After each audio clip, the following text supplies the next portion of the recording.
Bom dia a todos. Uma alegria estar mais uma vez participando dos trabalhos, do estudo do Centro Espírita Caminho da Luz de Botucatu, neste domingo, dia 27 de agosto de 2023, o início dos trabalhos às 9h30 da manhã. O tema que trazemos para hoje é ética espiritual. E comecemos assim o estudo de hoje procurando uma definição que nos permita entender satisfatoriamente a palavra ética. Antes disso, todos nós precisamos ter ciência que, ao longo dos tempos, todas as palavras passam de uma compreensão, de um significado para outro, adquirindo novos entendimentos semelhantes ao original. Isso acontece por causa das mudanças de hábitos regionais e também da tradução que vai recebendo de outras línguas ao longo dos tempos. A palavra ética teve sua origem na Grécia e, uma vez inserida também no vocabulário romano, teve uma interpretação voltada para a compreensão mais conveniente para a sociedade daquela nação.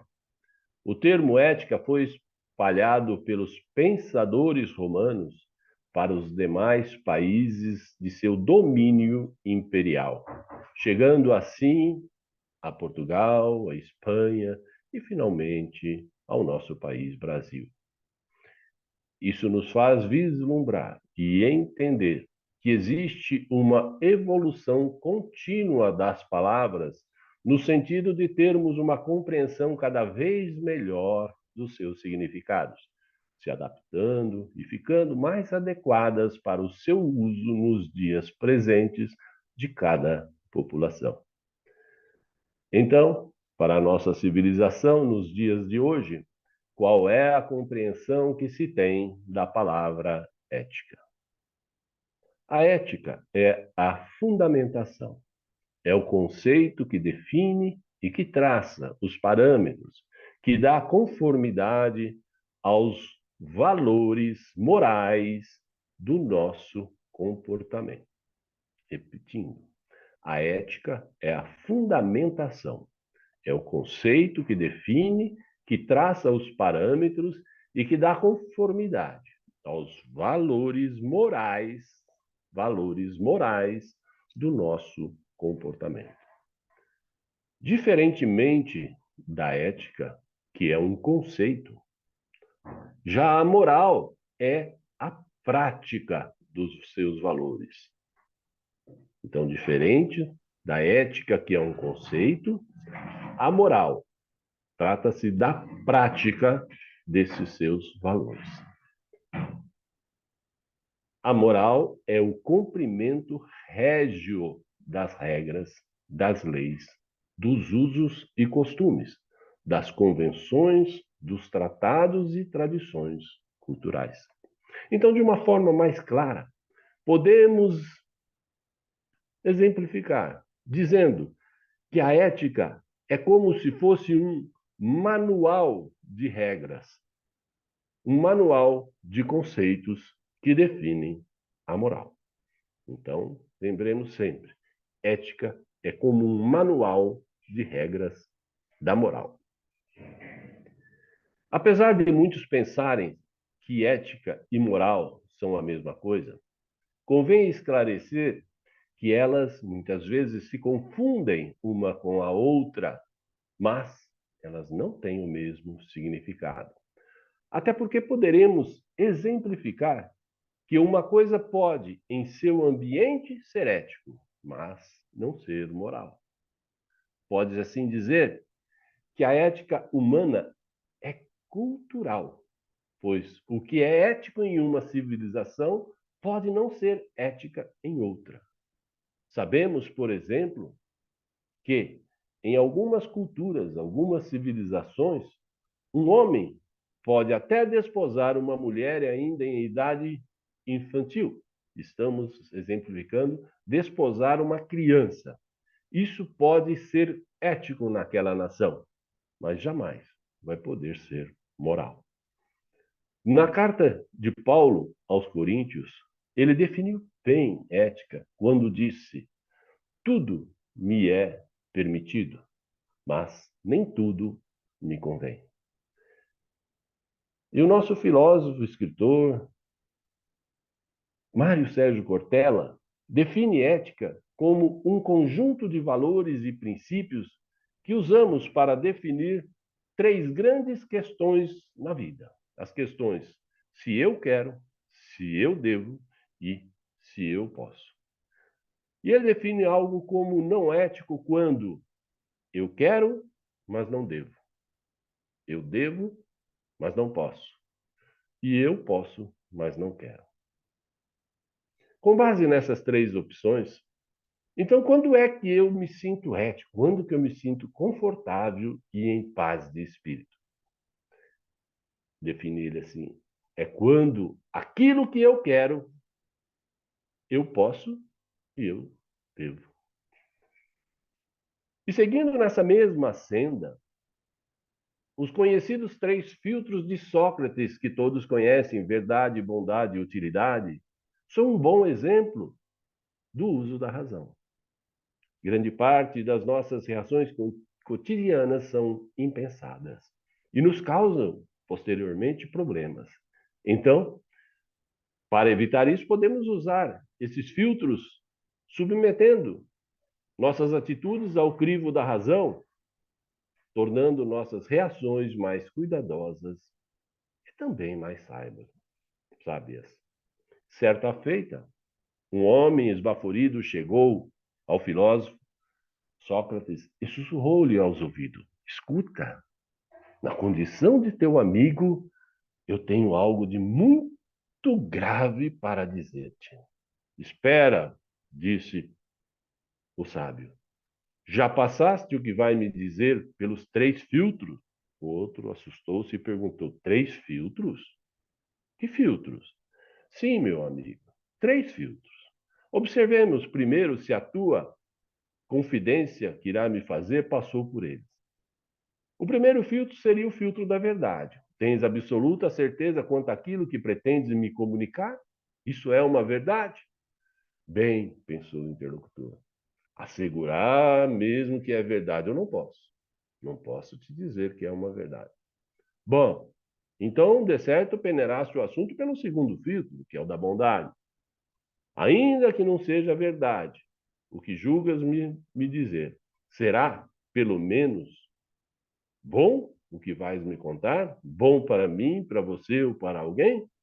O outro hesitando. Bom, bom mesmo não é. Muito pelo contrário. Ah, retornou o sábio. Então recorramos ao terceiro e último filtro, o da utilidade. E notemos o proveito do que tanto te aflige. É útil o que irá me dizer? Ah, pensando bem, também não é útil. Pois bem, rematou o filósofo, se o que tens a falar não é verdadeiro, não é bom e nem é útil, então esqueçamos o problema e não te preocupes com ele, já que nada valem as inverdades que não serão benéficas e que nem proveitosas para nenhum de nós.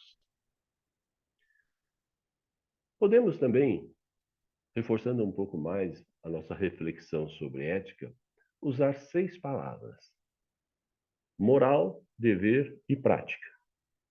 Ética, virtude e princípio. E façamos assim um jogo de palavras,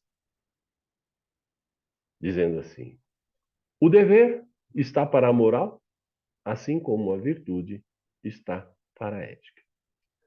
Para compreendermos isso, usemos um exemplo. Todos nós, espíritas principalmente, sabemos que a caridade, no seu sentido mais amplo, é o amor ao próximo. Mas a caridade não é só dar coisas, pois tem também na alçada da caridade, a benevolência, a indulgência e a compaixão. Então, analisemos a caridade com relação a essas 6 palavras. E a pergunta: Praticar a caridade é um dever ou uma virtude? Praticar a caridade, pensem comigo, é um dever ou uma virtude? Para as pessoas que, como nós, que estamos começando a praticar a caridade, ela se configura como um dever. Todos nós sentimos que temos que praticar a caridade. Fora da caridade, não há salvação, diz a doutrina espírita. Já para outras pessoas. Pessoas essas que têm muito amor no coração e praticam a caridade espontaneamente, naturalmente. Praticam ela como um princípio de vida, como algo que já é nato nela. Neste caso, para ele, a caridade configura-se como uma virtude. A caridade, neste caso, não é uma obrigação, ela é uma virtude. Lembremos da frase, que a mão esquerda não veja o que faz a mão direita. Aí está a virtude. Bem, uma vez que até agora nós já obtivemos um razoável entendimento do que é ética, passemos agora a nos dedicar ao significado da importantíssima palavra moral. E para isso, nada melhor do que lançarmos mão dos ensinamentos das leis morais, segundo o Espiritismo. Lembrando que o Espiritismo é uma ciência e uma filosofia espiritualista que ensina a moral. O Espiritismo ensina a moral através da sua filosofia. Essa moral não é senão a moral cristã. A moral que está escrita no coração de todos os seres humanos. E ela é de todas as religiões, de todas as filosofias, porque a moral pertence a todos os homens. Mas, quando a moral está desvinculada de todo o fanatismo, de toda superstição, de todo espírito de seita ou de escola, a moral cristã, nesse desprendimento todo, ela se resplandece em toda a sua pureza. E é nessa pureza que a moral cristã aure toda a sua grandeza e toda a sua beleza, de sorte que é a primeira vez que a moral nos aparece revestida de um brilho majestoso e tão esplêndido. A moral espírita cristã. O objetivo de toda moral cristã, como é o caso da moral espírita, é o de ser praticada, pois sem a prática, esta moral inexiste. A moral espírita nos ensina a suportar a desgraça sem desprezá-la. Nos ensina a gozar a felicidade sem a ela nos apegarmos. Nos ensina também a nos rebaixar sem nos humilhar. E também a nos elevar sem nos ensoberbecer. A moral espírita nos coloca acima dos interesses materiais, sem os estigmatizar com o aviltamento. E entre as leis divinas, algumas regulam o movimento e as relações da matéria bruta. Essas são as leis divinas da física. Seu estudo pertence, então, ao domínio da ciência dos homens. As outras dizem respeito particularmente ao próprio homem e às suas relações com Deus e com os seus semelhantes. Elas compreendem as regras da vida do corpo físico e também as regras da vida da alma. Estamos falando agora das leis morais. As leis morais. No Livro dos Espíritos, na pergunta 621, Kardec arguiu assim ao Espírito da Verdade: onde está escrita a lei de Deus? E ele respondeu: as leis divinas estão na nossa consciência. Uma vez que o homem traz em sua consciência a lei de Deus, que necessidade tem então que lhe seja revelada? E ele responde: é que o homem teria esquecido e desprezado. Deus quis então que ela lhe fosse lembrada.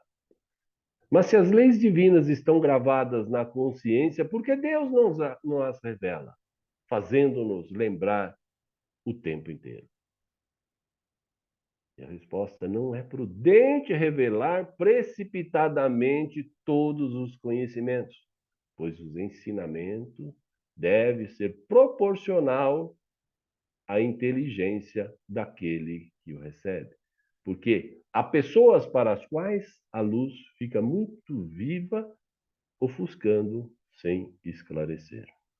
Lembremos aí como um exemplo para esclarecer esse ensinamento as escolas.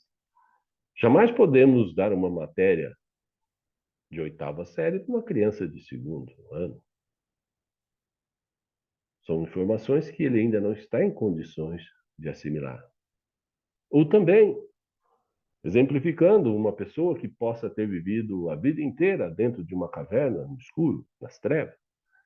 Se a trouxermos de uma vez para a luz, em vez de ampliar a sua visão, não, vai ofuscar e ele não vai enxergar nada. Então, no seu devido tempo, os esclarecimentos, as informações nos serão dadas. Jesus nos prometeu há muito tempo, né, um esclarecedor que viria como consolador, chamado de Consolador Prometido. E isso veio no seu tempo certo, quando a humanidade já estava mais preparada para compreender realmente o que é o Evangelho de Jesus. E lá na 622, a pergunta é assim: Deus facultou a certos homens a missão de revelar a sua lei? Sim, certamente. Em todos os tempos houveram homens que receberam essa missão. Estes são espíritos superiores encarnados com o objetivo de fazer progredir a humanidade. Mas que definição pode dar-se à moral? Olha que importante essa pergunta 629. Que definição pode dar-se à moral? E a resposta: a moral é a regra de boa conduta e, portanto, da distinção entre o bem e o mal. Repetindo, porque essa definição é a verdadeira. A moral é a regra de boa conduta e, portanto, a moral é a distinção entre o bem e o mal. Eticamente, segue a lei de Deus ou é fundamentada sobre a observação da lei de Deus. O homem conduz-se bem quando faz tudo visando ao bem e para o bem de todos, porque então ele observa a lei de Deus. Vejam um exemplo que nos foi dado.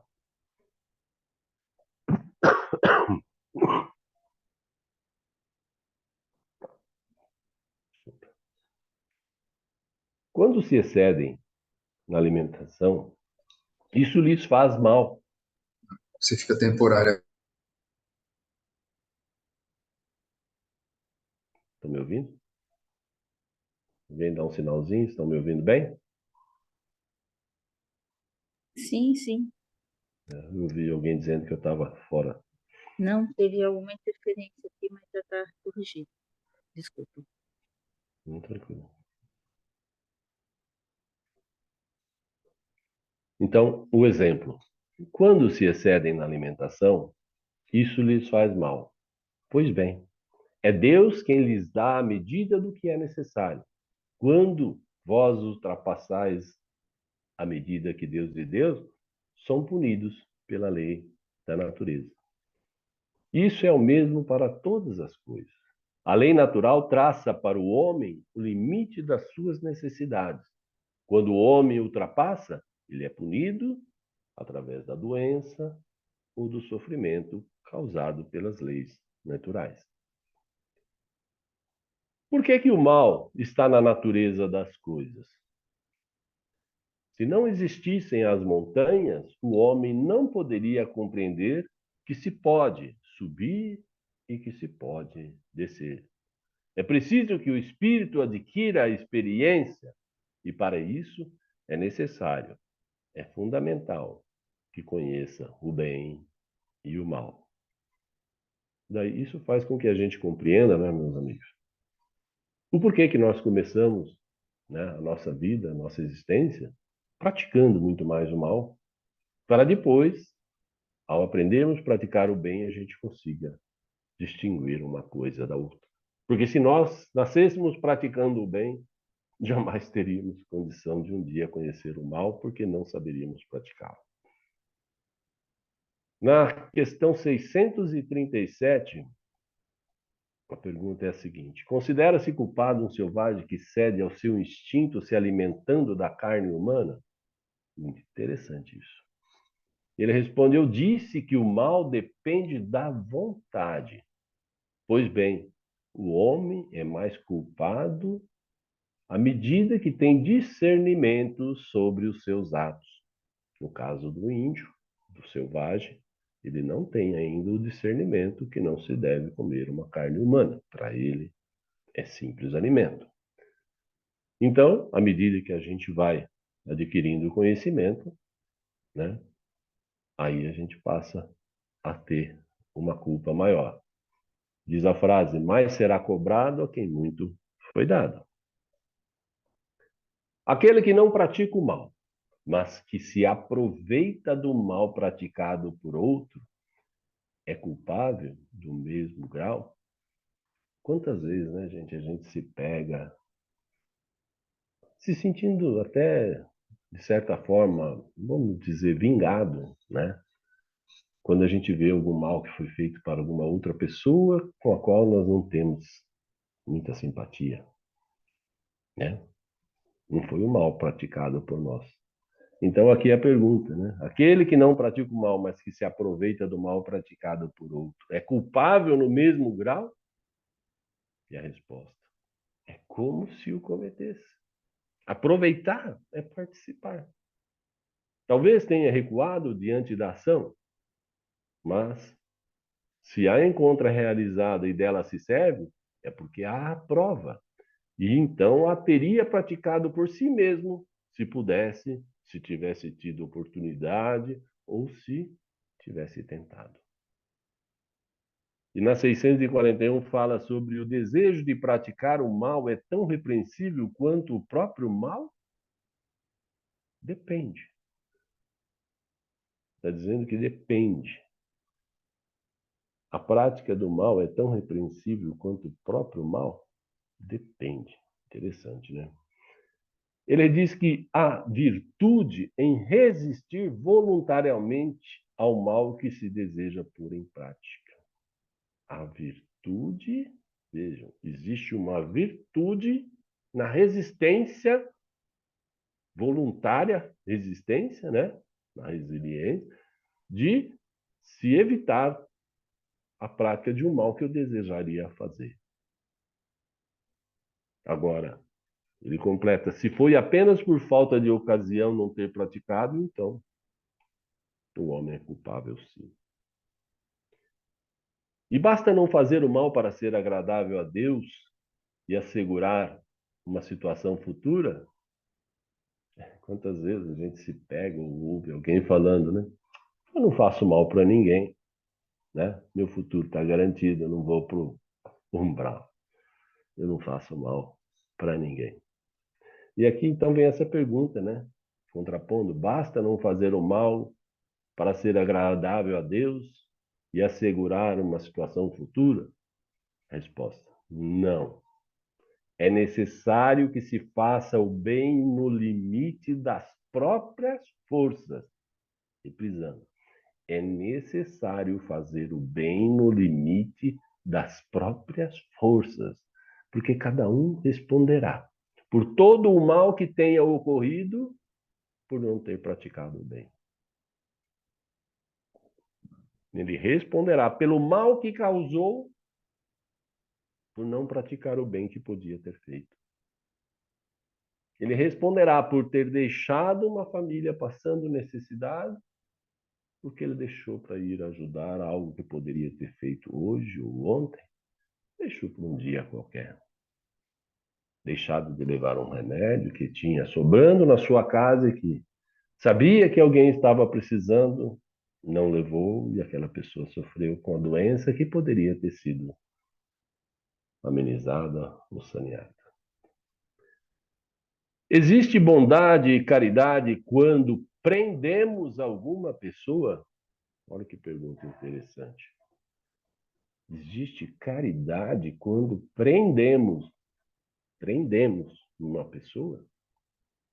A resposta: sim, se o prendemos para que ele não cometa mais o mal, prejudicando a si e aos outros. Olha isso. Existe caridade quando prendemos para que ele não cometa mais o mal, coisa que prejudicaria a si e aos outros. E aí, então, cabe vários exemplos. Por exemplo, se um acamado não pode se levantar, mas ele pode se machucar com as mãos quando ele está atacado pela dor, neste caso, nós podemos prender as suas mãos, prender os seus pés na cama, para que ele não se faça mal. Mas, da mesma forma, um criminoso perigoso, se o aprisionarmos sem ódio, sem raiva, sem vingança, estaremos então fazendo uma caridade para que ele não cometa mais mal a outras pessoas, se prejudicando mais ainda, assumindo mais compromissos para resgatar futuramente e também para não causar mal a pessoas e famílias. Como podemos notar, a moral baliza os comportamentos que devemos ter nas nossas atitudes, atividades e ações. A moral baliza os comportamentos que devemos ter nas nossas ações, atitudes e atividades. Fazer o bem começa sempre por algum interesse. Olha isso. Fazer o bem começa sempre por algum interesse. Meus amigos estão fazendo, eu não vou ficar para trás, eles estão ajudando lá, uma entidade, vou ajudar também, senão eles vão falar, poxa, o Heitor nem para ajudar. Então, por algum interesse eu vou lá e ajudo. E assim começa-se a fazer o bem. E isso já é um bom começo. Mas quando conseguimos fazer o bem, sem interesse, como é o caso da mão esquerda e a mão direita, uma não vê o que a outra faz, quando conseguirmos fazer o bem sem interesse, este bem passa a ser virtuoso. E falando sobre as leis morais, a lei do trabalho, lá na 674 a pergunta fala: a necessidade do trabalho é uma lei natural? O trabalho é uma lei da natureza e por isso mesmo é uma necessidade. Olha aí, quando a gente sente uma preguicinha. Gente, o trabalho é uma lei da natureza. Ela é uma necessidade.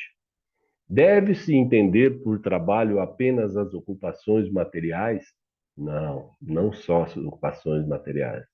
O espírito também trabalha como um corpo. Toda ocupação útil, por exemplo, o estudo, né, é um trabalho. Por que então o trabalho é imposto ao homem? O trabalho é uma consequência de sua natureza corporal. É uma expiação e, ao mesmo tempo, um meio de aperfeiçoar e elevar a sua inteligência. Sem o trabalho, o homem permaneceria na infância intelectual. Por isso, é que sua alimentação, a sua segurança e o seu bem-estar dependem do seu trabalho e da sua atividade. Mais uma lei moral, lei da conservação. O instinto de conservação é uma lei da natureza? Sem dúvida. Todos os seres vivos possuem, seja qual for o grau de sua inteligência. Em alguns, esse instinto é puramente mecânico. Em outros, ele já é mais racional. Mas com que objetivo Deus concedeu a todos os seres vivos o instinto de conservação? É porque todos devem colaborar nos desígnios da providência. Todos devem colaborar nos sentidos da providência. Olha, está relacionando o instinto de conservação com os desígnios da providência. Ele diz que foi por isso que Deus instintivamente lhes deu responsabilidade de se manter vivo. A vida é necessária ao aperfeiçoamento dos seres. Eles o sentem automaticamente, sem se aperceberem. E a lei da destruição? Olha isso. Nós que estamos passando agora, né, pela transição planetária, aí vai ter mudança do eixo, vai ter mudança nas placas tectônicas, e muita coisa vai mudar na natureza, no planeta, e nós morremos de medo, né? Porque sempre causa alguma destruição. E isso se assemelha muito quando a gente procura reformar a nossa casa, a gente precisa demolir muita coisa para construir algo melhor. Assim é a nossa casa terra. Então a pergunta: a destruição é uma lei da natureza? É necessário que tudo se destrua para renascer e se regenerar. É necessário que tudo se destrua para renascer e regenerar. Então imaginemos as placas tectônicas que estão, por exemplo, no fundo do mar, com tanta sujeira, tanta impureza que o homem jamais, em milênios, conseguiria limpar. Mas o planeta precisa se limpar para essa nova geração, né, da fase de regeneração. Então, a mudança dessas placas vai permitir com que se limpe, né, a poluição que o homem causou até agora. Então, é necessário que tudo se destrua para renascer e se regenerar. Isso aqui chamam de destruição é apenas uma transformação que tem por objetivo a renovação e o melhoramento dos seres vivos. Aquela frase famosa, né? Na vida nada se perde, nada se cria, tudo se transforma. A ética espiritual, que é o nosso tema de hoje, pode ser também chamada de... Olha que interessante, gente. Termo pouco usado ainda, mas já está sendo usado. A ética espiritual pode ser chamada de cosmoética ou ética universal. Então, a cosmoética, né, ela transcende a ética humana, sendo, então, uma ética do universo ou uma ética da vida espiritual. Ela busca valores e regras que são relevantes para a vida do espírito. A cosmoética busca valores e regras que são relevantes para a vida do espírito. Então, na vida verdadeira, o que é relevante? Lá tem grande relevância uma gentileza que você faz. Toda ação fraterna, sem interesse e sem segunda intenção, tende a ser muito valorizada no mundo espiritual. Lá é muito comum ouvirmos perguntas ou nos fazerem perguntas como essa. O que você, na vida física, fez pelos outros? O que você fez pelo próximo? Como você usou o tempo que teve de vida encarnado na Terra? Por acaso você lá cuidou da natureza, cuidou dos animais, se preocupou com a despoluição dos rios, dos mares, das florestas? Atentou para o problema das crianças, dos idosos, dos viciados, dos doentes. Atendeu, socorreu os suicidas, os pobres. Você cuidou dos sofredores? O que o seu trabalho fez de bom para as pessoas? Como é que era o seu relacionamento no trato com as pessoas? Meus irmãos, saibamos que o verme mais nocivo para a humanidade é o verme do egoísmo. Verme este que anda sempre acompanhado e atrelado à ganância e à mesquinhez. O egoísmo é o grande causador das nossas doenças e da nossa infelicidade. Repetir porque é importante. O egoísmo é o grande causador das nossas doenças e da nossa infelicidade. Mas dizendo tudo isso que vemos escrevendo até agora, fica uma pergunta. Por que é que nós precisamos praticar boas ações para os outros? Por que razão? Por que motivo? Qual a vantagem que nós temos se praticarmos boas ações para o nosso próximo? É porque cada ação que nós fazemos gera um tipo de energia. Uma vez, lembrando que tudo no universo é energia. Então, qualquer ação que nós fazemos gera energia. Essa preleção de agora está gerando energia uma após a outra. E a forma com que eu conduzi, a forma com que eu me expressar, o carinho, o amor, a vontade, o desejo de transmitir, são energias características e vão fazer o bem ou não a vocês que estão me ouvindo. Então, tudo que fazemos gera algum tipo de energia. Então, lembrando da Bíblia, as ações que nós fazemos que vai nos fazer ficar sentado à esquerda de Deus, ações essas como a maldade, a raiva, o rancor, a vingança, essas ações são filhas do ódio. Elas são geradas do ódio que nós, às vezes, temos dentro de nós. E elas tendem para as energias semelhantes às energias das trevas, da escuridão, as energias pesadas, densas, grosseiras. Já as ações que nós fazemos, que nos colocaria sentado à direita do Senhor, como a bondade, a fraternidade, a caridade, estas são filhas do amor. São energias que trafegam no sentido da luz.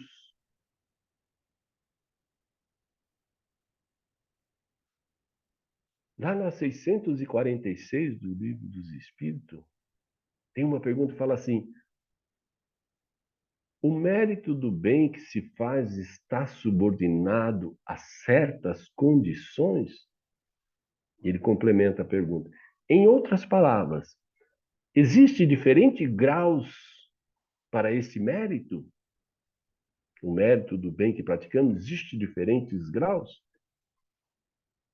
E a resposta: o mérito do bem está na dificuldade. O mérito do bem está na dificuldade. Por isso que nós vemos alguns espíritos superiores, ao reencarnarem, pedirem dificuldades físicas, né? Talvez financeiras, para que eles possam praticar a missão aqui com mais dificuldade, para que haja mais mérito, porque senão seria muito simples para ele fazer aquilo e nada valeria, né? Então responde: o mérito do bem está na dificuldade.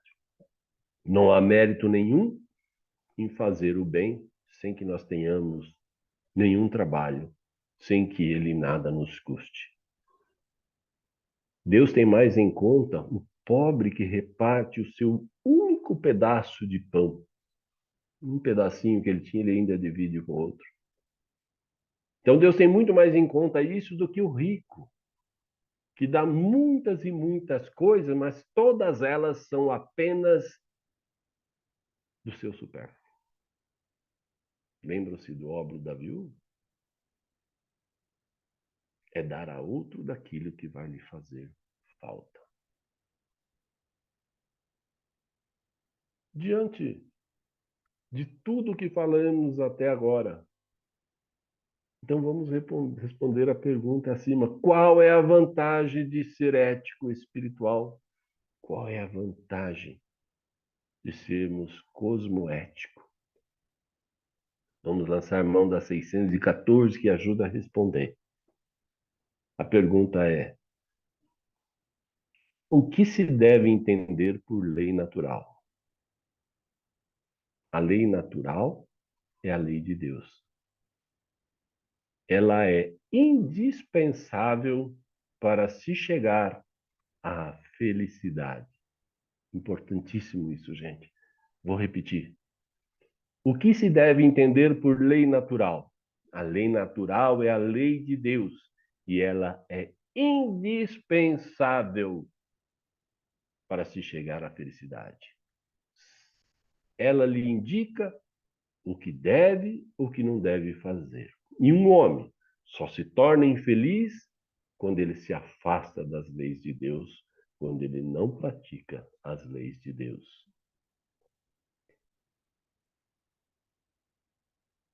Baseado nisso, vamos lembrar que Deus é a inteligência suprema. Então Deus não comete falha. Se Deus não comete falha, nós temos que concordar que a vida que Ele deu para cada um de nós, para mim, para você, para todos que estão assistindo, a vida que Deus deu é perfeita. Exatamente a vida que nós precisamos ter neste presente momento. Então, se Deus faz tudo perfeito, e se Deus sabe tudo, Ele sabe o que todos nós almejamos. Ele sabe o que todos nós buscamos e que nós buscamos por muitas coisas. Deus sabe tudo. Mas a principal coisa que nós almejamos, a coisa que nós mais buscamos, é sem dúvida nenhuma a coisa que nós mais buscamos, que mais sonhamos, é a felicidade. É o que nós mais buscamos, é a felicidade. E Deus, na certeza de que é isso que nós buscamos, Ele condicionou pelas leis naturais. Deus condicionou pelas leis naturais. Que a felicidade que tanto procuramos, que nós tanto buscamos, Ele condicionou que ela estivesse dentro de nós.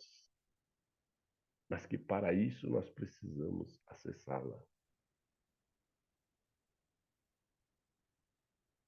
Para isso nós precisamos acessá-la.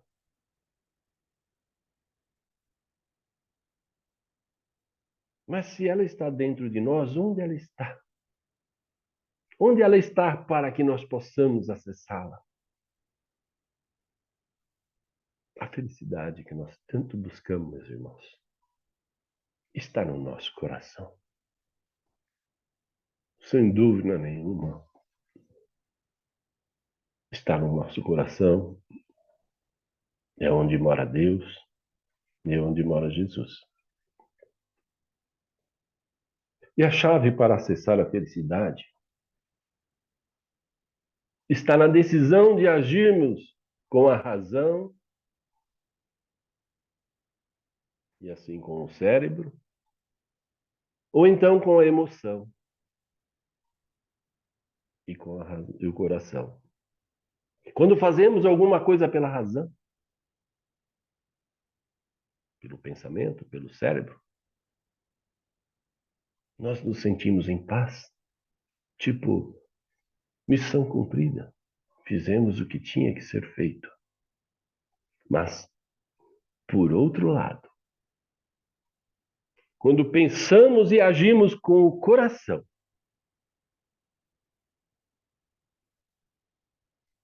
o nosso sentimento é de felicidade. Quando agimos e pensamos com o coração, o nosso sentimento é de felicidade. E então eu torno mais uma vez a fazer a pergunta. Qual é a vantagem de fazer uso da ética, da cosmoética, ou da ética espiritual, ou da ética universal? Qual é a vantagem? É a vantagem de adentrarmos os caminhos para chegarmos até a tão sonhada felicidade. É a oportunidade de caminharmos na senda de Jesus, que nos foi enviado por Deus, que vai nos levar à tão sonhada felicidade. Tá, Heitor, mas o que é que eu tenho que fazer para isso? Como é que eu posso fazer isso? Está na nossa doutrina.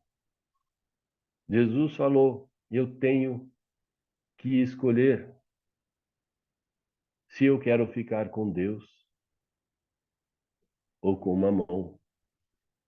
Ninguém pode amar, ninguém pode servir a dois deuses. Eu tenho que escolher se eu quero ficar com Deus ou com Mamon. E eu quero, com a vossa permissão, finalizar contando uma passagem do nosso querido irmão Chico Xavier, que tem tudo a ver com a decisão que temos que tomar, que eu acabo de dizer assim. Decisão essa se quisermos um dia sermos felizes.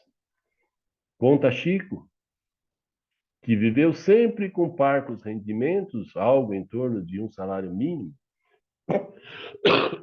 perdão, que naquela manhã ele se dirigia apressado para não perder o único ônibus que tinha na sua cidade, que o levaria para a cidade vizinha, onde naquele dia seria preenchida uma vaga de emprego com remuneração de até 3 salários mínimos. Uma quadra antes de chegar no ponto, ele ouviu um menino distante que começou a chamá-lo efusivamente: Chico, Chico, me espere! E o menino vinha correndo na direção do Chico. O nosso mensageiro do Cristo olhou para o ponto de ônibus, onde o ônibus estava para chegar, a 100 metros de distância, e olhou para o menino que vinha o mais rápido que podia, esbaforido, gritando: Chico, Chico! Ele decidiu esperar pelo menino. Este chegando, abraçou-se às pernas do benfeitor com todas as suas forças, que chegou a imobilizá-lo. Chico baixou os olhos, olhando amorosamente para o menino. Em seguida, Chico ergueu os olhos e viu o ônibus passar pelo ponto e seguir viagem.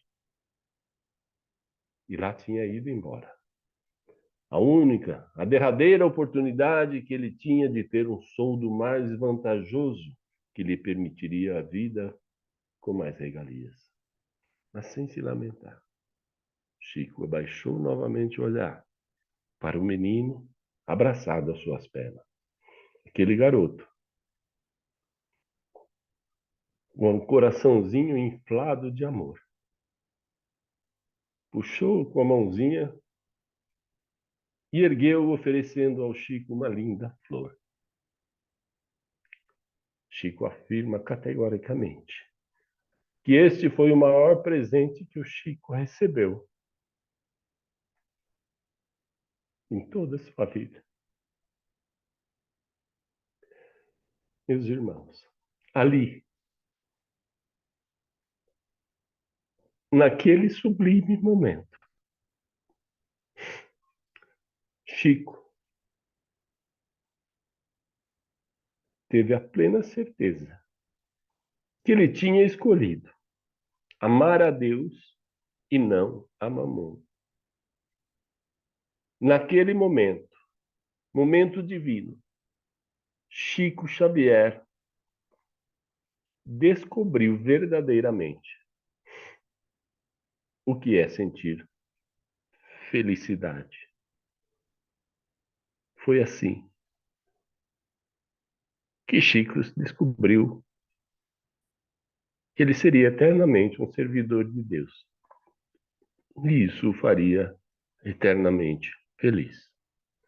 Que Deus nos abençoe. Que Jesus nos ilumine. Que assim seja. Muito obrigado.